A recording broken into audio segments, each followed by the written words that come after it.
yerindən, bu eşqi yaşayıram dərindən.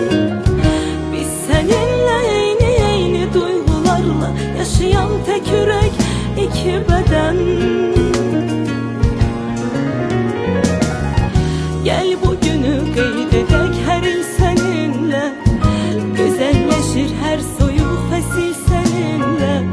Yanımda ol mənim hər an, bu sevgidən doymaram, mən hər şeyə varam səninlə.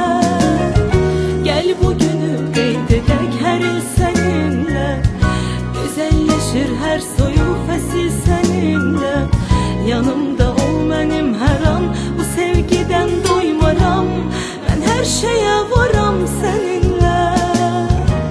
Mən hər gecə sənin adına nəğmələr yazım, sən dinlə.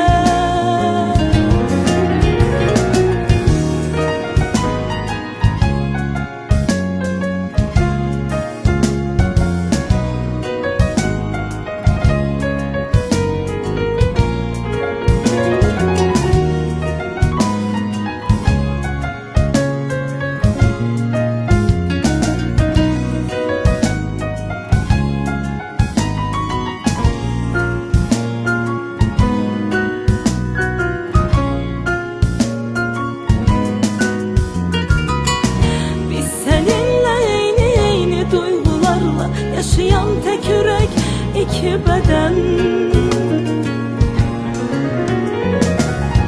Gel bugünü qeyd edək hər il səninlə, gözəlləşir hər soyuq fəsil səninlə.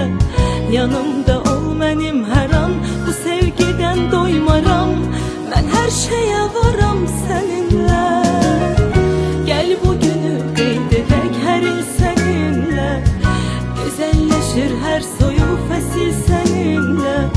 Yanımda ol mənim hər an, bu sevgidən doymaram, mən hər şeyə varam səninlə. Mən hər gecə